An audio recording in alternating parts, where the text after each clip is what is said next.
l'édito, si vous nous rejoignez, qui aujourd'hui porte sur le règlement de la dette intérieure estimée à plus de 212 milliards de nos francs. Le gouvernement s'est engagé dans le règlement de cette dette, condition, je rappelle, sine qua non de relance de notre économie. Pour apurer donc cette dette, 20 milliards seront décaissés d'ici à la fin de cette année. Je reçois sur ce plateau Ismaël Ouedraogo, notre éditorialiste, qui portera son analyse sur la question. Bonjour et bienvenue. Roland, bonjour. Mesdames et messieurs, bonjour à tous. Alors, votre analyse sur la question.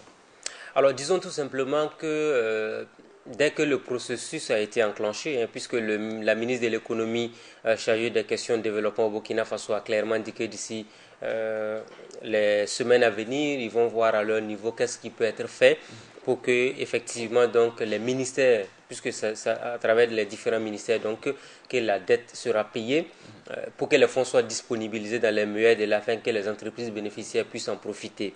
La première question que je me suis posée, j'ai dit mais quelles sont les entreprises bénéficiaires de ces dettes? Vous savez que quand on nous parle de dettes intérieures, on veut bien savoir est-ce qu'il y a des entreprises aujourd'hui qui sont en règle vis-à-vis de l'administration fiscale au Burkina Faso, parce que beaucoup ont eu des avantages, on n'en a pas fini. Vous vous rappelez que le secteur des marchés publics était un secteur dominé et dominant donc par rapport à un certain nombre de personnalités, ce qui a même irrité la population burkinabé. Entre autres, si vous écoutez bien les raisons qui ont été avancées en termes de frustration de la majeure partie de cette jeunesse qui s'est mobilisée pour l'insurrection, on vous disait toujours les marchés publics étaient orientés vers une catégorie de personnes, c'était une minorité de personnes qui en bénéficiaient, qui étaient, je dirais, proches du pouvoir en place.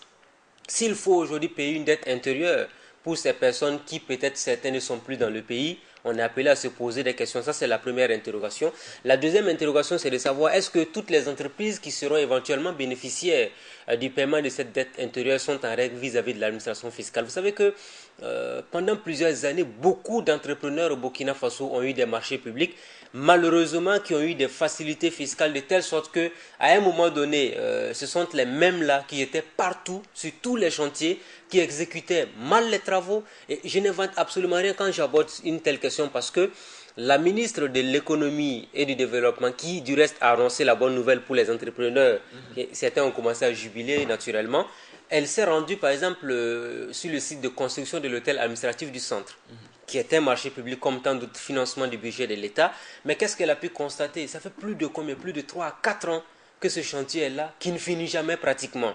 Et ce jour-là, je me rappelle bien de la phrase qui a été annoncée par la ministre de l'économie du Burkina. Elle a clairement dit, à partir de maintenant, il faut qu'on arrive à établir la liste noire des entreprises qui ne respectent pas donc, les termes des contrats qui les lient à l'État burkinabé ou encore qui ne respectent pas donc, les marchés publics. Donc du coup, on n'a pas encore vu cette liste noire. Ça aurait été intéressant d'abord que cette liste noire soit publiée, qu'on puisse savoir quelles sont les entreprises qui sont aujourd'hui défaillantes, quelles sont les entreprises qui ne sont pas en règle vis-à-vis de l'administration fiscale. Si c'est le cas, les entreprises qui vont bénéficier, par exemple, du paiement de cette dette intérieure, que le gouvernement en profite pour retenir à la source donc tout ce qu'ils doivent à l'État burkinabé, et cet argent peut servir à construire des écoles et des hôpitaux. Alors, vous parliez à l'instant de paiement des impôts. Comment peut-on être en règle si nous ne sommes pas, je dirais, à même de bénéficier de ce qui nous est dû? Ah ben ça c'est une belle question, mais le gros souci dans le contexte du Burkina Faso, je l'ai dit il y a juste un instant, il y a beaucoup de gens qui ont eu des avantages.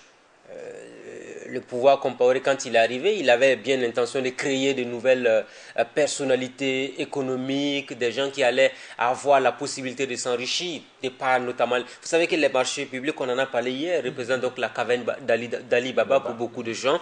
Alors, vous dites aujourd'hui, si on n'est pas payé, comment peut-on être en règle vis-à-vis de l'administration fiscale? Il se trouve qu'il y a des gens qui ont toujours été payés, mais qui ne sont pas en règle, parce que tout simplement, ils se sont tellement spécialisés dans la corruption que on préfère encore toujours donner quoi, 2 millions, 3 millions, 10 millions en passant que de verser par exemple 50 ou 100 ou 200, voire 1 milliard de francs CFA à l'État burkinabé. Je me rappelle que l'un des rendez-vous que j'ai sur Burkina Info, le journal, qui a lieu tous les dimanches à partir de 19h30, j'avais condamné le fait qu'il y avait certains grands patrons aujourd'hui d'entreprises qui passaient tout le temps à être des sponsors, par exemple, de grandes manifestations qui vont donner 100 millions, 200 ou 300 millions, Mais c'est bien beau pour la culture, les histoires d'action, solidarité et autres.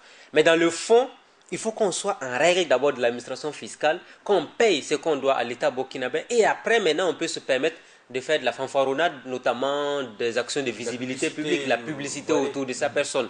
Alors, ce qui est important dans ce que nous disons aujourd'hui, nous ne sommes pas naturellement contre le paiement de la dette intérieure. S'il y a des gens qui ont postulé à des marchés publics, qui les ont obtenus en toute régularité, qui ont exécuté les marchés publics en toute transparence et qui sont en règle également du paiement, par exemple, de la CNSS, ça c'est un détail important. Combien d'entreprises aujourd'hui, par exemple, ne payent pas la TVA, qui les recouvre, qui ne les reverse pas à l'État burkinabé? Premier élément, c'est combien d'entreprises aujourd'hui ne payent pas régulièrement leurs employés alors qu'on les paye, par exemple. Donc, du coup, à ce niveau, il y a un problème. Combien d'entreprises, par exemple, ont déclaré leurs employés à la caisse qui ne sont pas en règle vis-à-vis de la caisse? Ce sont des éléments importants et ça veut dire qu'aujourd'hui, le gouvernement burkinabé peut payer la dette intérieure pour les entreprises qui sont en règle vis-à-vis de l'administration, mais les entreprises qui ne sont pas en règle, c'est l'occasion ou jamais de faire des retenues à la source. Ça veut dire tout simplement qu'il faut d'abord nous publier d'abord la liste. Nous, on veut savoir même quelles sont les entreprises bénéficiaires de cette dette intérieure, parce que si les gens regardent, si le gouvernement s'hasarde à publier la liste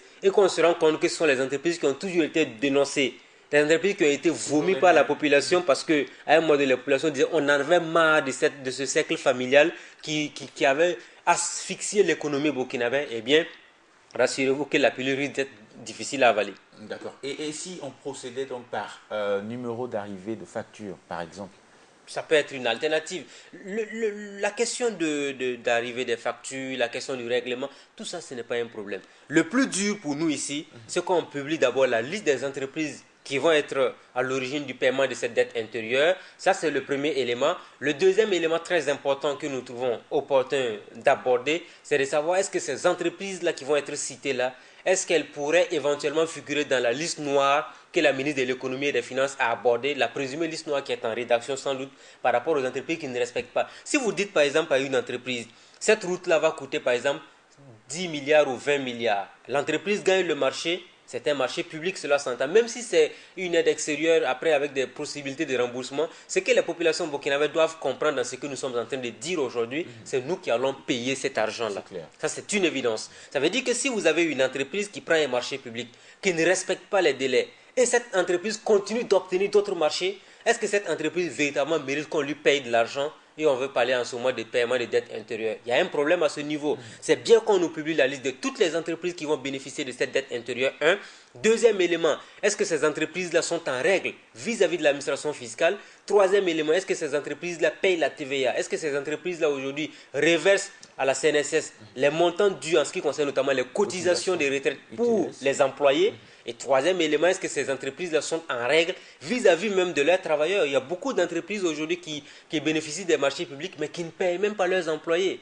Dieu seul sait combien de gens aujourd'hui sont dans la tourmente parce que les entreprises ne respectent pas les délais. D'accord. Et ne pensez-vous pas que cette dette-là influe sur l'avancement des marchés, je dirais des chantiers à travers le pays? On a parlé de dette intérieure régulière. Aujourd'hui, l'avantage que le nouveau pouvoir a, c'est de faire d'abord l'état des lieux des marchés publics. Le ministre des Infrastructures, Éric Bougouma, a fait le tour des grandes routes, des grands chantiers en termes d'infrastructures routières, mais il revient avec un constat accablant parce qu'il y a beaucoup d'entreprises qui ont pris des marchés publics au niveau des routes qui n'arrivent pas à les exécuter normalement. Faute de moyens. Alors, faute de moyens, peut-être ça peut être une des raisons, mais il y a des gens aussi qui avaient cette fâcheuse manière au Burkina Faso, et ça a été même du reste, les mauvaises habitudes ont la peau dure à un moment donné qu'il faut arriver à casser. En fait, il y a des gens qui ont eu la mauvaise habitude de faire en sorte que je prends un marché public ici, je n'arrive même pas à terminer. Je sais que je n'ai pas les moyens d'exécuter le marché.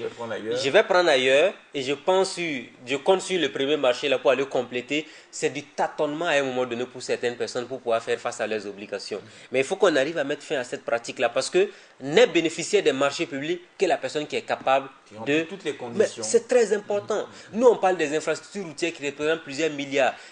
Moi, j'ai été une fois à Komki-Ipala. Komki-Ipala, c'est sur la route Ouagabobo, à quelques 60 à 80 km de Ouagadougou. On nous a montré une école qui a été construite il y a environ 7 à 8 ans, avant même que l'école de 3 classes ne soit réceptionnée. Les élèves étaient assis dans la classe en train de faire cours et le vent est venu emporter le toit.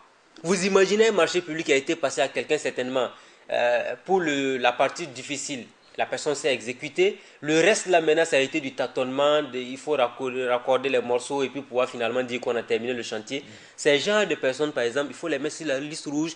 Et elles sont nombreuses aujourd'hui, les entreprises défaillantes au Burkina Faso, parce que les gens en ont tellement profité qu'il y en a qui ne travaillent plus.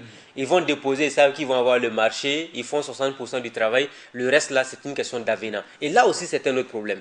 Comment se fait-il que de par le passé, il y a des marchés publics qui ont été passés à des gens et les avenants même ont failli dépasser les marchés initiaux. Ça aussi c'est pas normal. Ça veut dire que si Roland Batois vient dire, je peux fabriquer un bic, vous devez dire voici le coût d'un bic. Si on vous donne par exemple, je ne sais pas, 2000 ou 3000 francs pour fabriquer ce bic-là, vous ne pouvez pas fabriquer ce bic-là à 60% et revenir me dire qu'il faut que je vous donne encore 60% du montant initial pour que vous puissiez terminer votre travail parce que vous êtes rendu compte en exécution, en cours de chemin, qu'il y a eu des difficultés que vous avez rencontrées. Ça veut dire que vous êtes tout simplement incompétent. Bien entendu. Et c'est sur ces mots que nous allons refermer les portes de l'édito. Merci d'être passé sur ce plateau. Merci. Édito que vous pouvez retrouver, chers téléspectateurs, sur la page Facebook Burkina Info TV.